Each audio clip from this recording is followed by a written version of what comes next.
뿌리니 턱! 공인중개사 국계법 30점을 올려주는 여왕특강 네 번째 시간이에요. 오늘은 도시군 계획 시설에 대해서 알아보도록 할게요. 먼저 문제 하나 보시고 시작하도록 할게요. 광역시설의 설치 및 관리에 관한 사항은 국토부 장관이 정한다 이렇게 나와 있는데 이 문장 어디가 틀렸죠? 국토부 장관이 정한다 이 부분이 틀렸죠? 도시군 계획 관리 시설의 설치 및 관리에 관한 규정에 따라 정한다 이렇게 맞는 말이죠. 원칙적으로 기반시설을 지상이나 지하 부분에 설치를 하려면 도시군 관리 계획에 따라서 결정을 해야 되죠. 도시군 관리 계획 시설은 그 카테고리에 따라서 분류를 하는 문제가 요즘 시험에 종종 출제가 되고 있어요. 그러면 여기서는 우리가 객관식에서 종종 헷갈릴 수 있을 부분들 모아서 보도록 할게요. 일단 교통시설을 보시게 되면 주차장 그리고 건설, 기계 관련된 검사시설도 다 포함된다는 거 주의하시고요. 기본적으로 포크레인이든 건설 기계든 도로에 털털털털 다니는 애들이 가는 곳, 주차장 포함해서 그런 곳들은 다 교통시설에 포함된다 이렇게 보시고요. 녹지도 공간이니까 공간 안에 들어가는 거죠. 유통공급시설에 시장이 들어가는 건 너무나 당연해 보이는데 유통의 장이니까. 그런데 공동구라는 게 뭐죠? 이런 생전 처음 들어보는 거 이거 조금 이따가 더 자세히 한번 찾아보도록 할게요. 공공청사가 공공문화체육시설에 들어간다 이 부분이 헷갈리시는 분들은 공공청사의 한 구석에 탁구대를 연상해 주시면 이해가 빨라요. 그리고 나서 하천이 범람하면 어떻게 되죠? 위험해지죠? 그래서 하천이 방제시설 안에 들어간다 이것도 기억해 주시고요. 장사시설은 병원의 장례식장 연상해 주시면서 보건위생시설이구나 생각해 주시면 되고 그러면 도축장은 또 왜 보건위생시설에 들어가요? 그거는 소들의 장례식장이죠. 환경기초시설에는 말 그대로 환경에 위험이 될 수 있는 것들을 다 넣어요. 그래서 하수도 그리고 폐차장 이런 부분들이 들어가는 거죠. 이번에는 동구 공동구에 대해서 알아보도록 할게요. 먼저 공동구에 관한 문제 하나 보시고 시작하도록 할게요. 광역시설의 설치 및 관리에 관한 규정은 공동구에 관한 규정을 따른다라고 나와 있는데 이 문장에 어디가 틀렸죠? 사실 이 문제는 강의 초반에 말씀드렸던 문제랑 거의 같은 문제라고 보시면 돼요. 공동구에 관한 규정이 아니라 그냥 일괄적으로 도시군 계획관리시설에 관한 규정을 따라야 되는 거죠. 공동구를 꼭 설치해야 되는 건가? 이 부분은 공동구를 꼭 설치해야 되는 의무적 대상에 해당하는지를 확인을 하셔야 돼요. 일단 200만 제곱미터를 초과하고 그리고 도택경정에 해당하면 무조건 공동구를 설치를 해야 돼요. 그런데 앞글자 따서 외우는 걸 굉장히 좋아하시는 분들이 헷갈릴 수 있는 부분이 이 택 부분이에요. 이게 택지개발지구를 얘기하는 거지 주택법이 나오면 안 된다는 거 주의하시고요. 그러면 우리 동구 공동구가 설치된 경우에 의무적 수용 대상이 뭐가 있는지 한번 알아보도록 할게요. 우리 착한 동구는 일단 의무가 있는 지역에 설치가 되게 되면 의무가 있는 건 그냥 다 받아요. 예를 들어서 열, 그리고 통신, 전기 다 받아요. 그리고 심지어 쓰레기 수송관까지 받는 착한 애예요. 그러면 얘가 항상 다 받아야 되느냐? 예를 들어서 동구가 먹고 토할 것 같은 애들은 주면 안 돼요. 인간적으로 하수도관, 가스관 이런 거는 조금 아니잖아. 그래서 기출문제에서도 이 부분을 물어봅니다.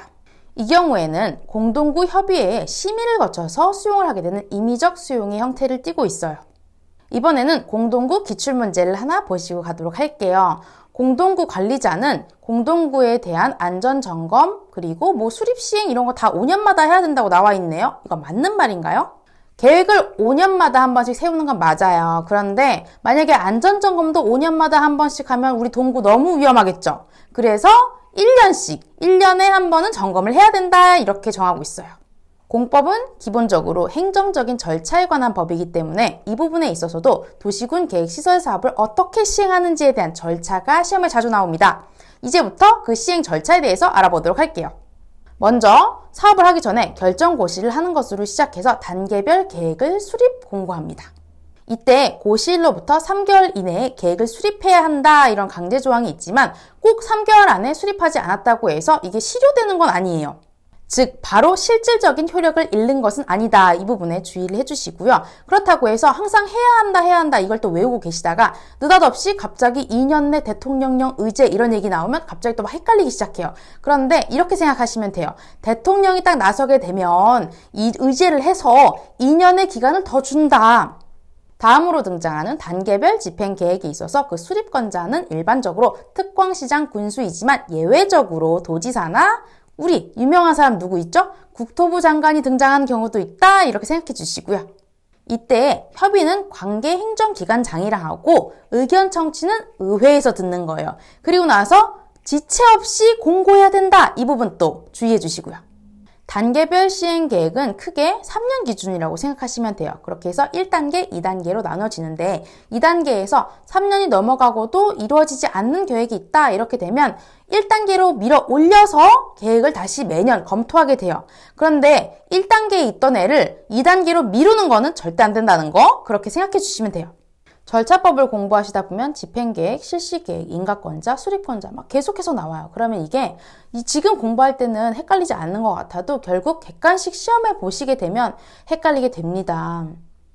단계별 계획 나오고 나서 시행자를 정했어요. 그 다음에 흐름을 생각해 보시게 되면 이 시행자들이 뭘 정하겠어요? 이제 앞으로 어떻게 일을 할 건지 실시 계획을 작성하겠죠? 이런 식으로 해서 이유를 만들어가면서 단계를 설명하면서 혼자 이해를 하셔야 돼요. 그래야지 훨씬 더 외우기가 쉽습니다. 그래서 시행자가 이렇게 사업해야지 하고 실시 계획을 작성했어요. 그러면 이거 그냥 그대로 실시하면 돼요? 그게 아니죠. 인가권자한테서 인가를 받아야 되겠죠? 그 인가권자가 누구죠? 시도지사, 대도시, 시장한테 인가를 받아요. 그러면 이 계획 안에 어떤 내용이 들어가는지 또 알아야지 다른 단계별 계획과 헷갈리지 않겠죠? 그래서 시험에 실시 계획의 내용이 뭐냐 이게 또 시험에 나와요. 그런데 우리 시험은 다행스럽게도 객관식 시험이죠. 그러면 실시 계획에 포함이 되지 않는 것만 외우면 되잖아요. 이 실시 계획에는 돈 관련된 거, 예를 들어서 재원 조달 계획 같이 재원을 어디서 얼마나 조달을 했느냐 이런 거나 아니면 보상 계획 같이 얼마나 보상을 할 거냐 이렇게 금액 단위가 나오는 것들 그런 것들은 실시 계획에 포함되지 않습니다. 마지막으로 공사, 준공, 검사 단계가 있어요. 그러면 모든 사업이 다 준공 검사를 거치느냐 그런 게 아니죠. 예를 들어서 시행자가 국토부 장관이거나 대도시 시장이거나 이런 사람들이에요. 그러면 굳이 준공 검사 받을 필요 없죠. 자, 열심히 공부를 했으니까 이번에는 문제를 하나 보시고 가도록 할게요. 사업이 둘 이상의 행정구역에 걸쳐져 있다. 이런 경우에는 관계 시장이나 군수가 공동 시행한다라고 나와 있어요. 이거 맞는 말인가요? 공동 시행이 아니라 서로 협의해서 시행하는 게 맞는 거죠. 그러면 만약의 경우에 있어서 협의가 안 되면 어떻게 해요? 상급청이 시행하는 거죠. 자, 정리를 해보게 되면 원칙적인 시행자는 특광시장 군수이고 예외적으로 도지사가 되는 경우도 있고 그리고 지정받은 자로 선정을 할 수도 있어요. 그런데 만약에 이 지정받는 자를 민간으로 선정을 하게 되는 경우에 있어서 동의 요건을 충족해야 됩니다.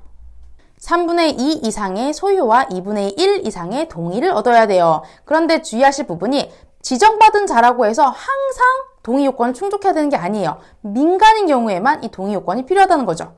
방금 도지사가 예외적으로 시행하는 경우가 있다라고 언급을 드렸는데 이와 관련된 기출문제를 하나 보시고 가도록 할게요. 둘 이상의 시군의 행정구역에 걸쳐서 시행되는 사업인데 이게 만약에 광역계획과 연관이 되어 있다 이러면 도지사가 직접 시행할 수 있다. 이거 맞는 말이죠. 그러면 오늘의 하이라이트 3년 연속 기출에 빛나는 시행을 안 하는 경우에 대해서 한번 알아보도록 할게요.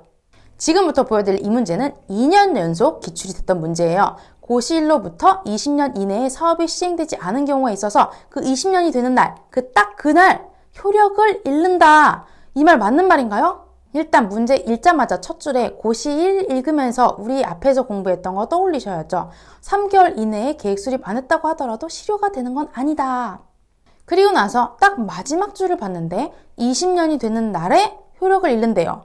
이 문장을 보시자마자 이게 오답이구나 아실 수 있어야 돼요. 공법은 절차법이니까 공부를 하실 때 사실상 하나의 논리만 정해 놓으시면 개별적인 법문구를 하나하나씩 공부를 하지 않으셔도 그 관통하는 논리 하나로 문제를 푸실 수가 있기 때문이죠.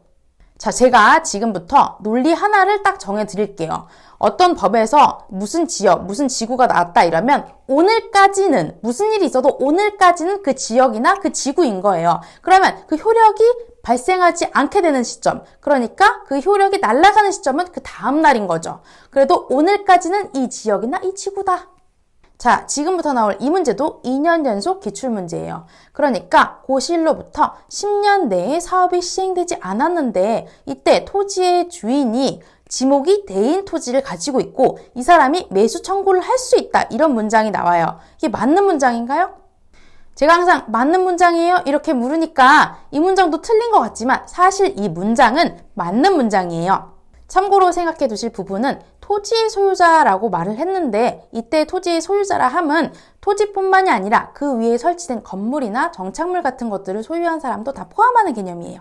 그런데 만약에 실시계획의 인가 또는 그에 준하는 절차가 이미 이루어진 경우에는 이것은 사업을 시행했다고 보는 거예요. 그래서 이런 경우에 있어서는 매수 청구 대상에서 제외됩니다. 오늘은 도시군 계획 시설과 그 절차에 대해서 알아봤어요. 오늘 강의가 도움이 되신 분들 그리고 저와 함께 국계법에서 30점을 올리고 싶으신 분들은 구독, 좋아요 눌러주세요.